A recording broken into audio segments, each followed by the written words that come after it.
नमस्कार, मी पंजाब डक. तुमच्या कोल्हापूर जिल्हा, सातारा जिल्हा, सांगली जिल्हा या भागामध्ये आणखी 2-3 दिवस थोडं सरी चालू राहतील. पण तुम्हाला सांगतो की तुम्ही काय करा, 8 तारखेपर्यंत 8 ऑगस्ट पर्यंत शेतीचे कामं करून घ्या. कारण की 8 ऑगस्टच्या नंतर म्हणजे 9 ऑगस्टला कोल्हापूर जिल्हा, सातारा जिल्हा, सांगली जिल्हा, धाराशिव जिल्हा, लातूर जिल्हा, बीड जिल्हा, परभणी जिल्हा, नांदेड जिल्हा, यवतमाळ जिल्हा या भागामध्ये 9 ऑगस्ट पासून पाऊस सुरू होणार आहे. म्हणून हा अंदाज लक्षात द्यायचा. आणि योगायोगानं कोल्हापूरमध्ये या ठिकाणी शेतकरी मेळावा आलोय.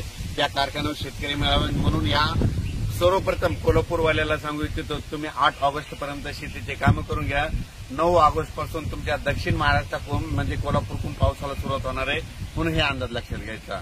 पण तुम्हाला एक सांगतो की विदर्भ, मराठवाडा, विदर्भ मराठवाड्यातल्या शेतकऱ्यांनी काय करायचं, पूर्व विदर्भ, पश्चिम विदर्भ, तुम्ही काय करा, शेतीचे कामं 8 ऑगस्ट पर्यंत शेतीचे कामं करून घ्या, फवारण्या करून घ्या. सोयाबीनला देखील फवारण्या करा, कापसाला देखील खत घालून घ्या. त्याच्यानंतर ज्या ठिकाणी सोयाबीनमध्ये पाणी साचलं तिथं सुपर फॉस्फेट फेका, कारण की तिथलं पाणी आटून जातं.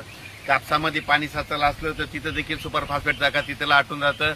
आणि तुमचे कापस ओंबळत असेल तर काय करा, त्या कापसाच्या बुडाला पाय द्या. पाय दिल्याच्या नंतर तुमची ती मर देखील थांबते. म्हणून हे लक्षात घ्यायचं. पूर्व विदर्भ आणि पश्चिम विदर्भामध्ये सांगायचं झालं तर 8 ऑगस्ट पर्यंत आता हवामान कोरडं राहणार आहे, सूर्यदर्शन होणार आहे. 9 ऑगस्ट पासून परत पावसाला सुरुवात होणार आहे. आणि विदर्भामध्ये, पूर्व आणि पश्चिम विदर्भामध्ये 10, 11, 12, 10 ऑगस्ट ते 14 ऑगस्ट दरम्यान पश्चिम विदर्भ आणि पूर्व विदर्भामध्ये पाऊस सुरू होणार आहे. म्हणून हा अंदाज लक्षात घ्यायचा. आणि मराठवाड्यामध्ये सांगायचं झालं तर परभणी जिल्हा, लातूर जिल्हा, बीड जिल्हा, धाराशिव जिल्हा, नांदेड जिल्हा, हिंगोली जिल्हा या भागामध्ये 9 ऑगस्टला वरुण राजाचं आगमन होणार आहे. म्हणून तुम्ही काय करा, 8 ऑगस्ट पर्यंत शेतीची कामे करून घ्या. त्याच्यानंतर राहिला जालना जिल्हा, संभाजीनगरकडे 11 ऑगस्टला तिकडल्या भागामध्ये पाऊस येणार आहे. म्हणून हे अंदाज लक्षात घ्यायचा.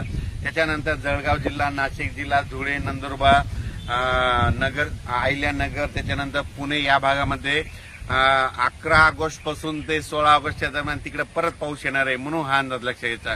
म्हणजे सांगायचं झालं तर 9 ऑगस्टला सुरुवात होणार आहे. मी आता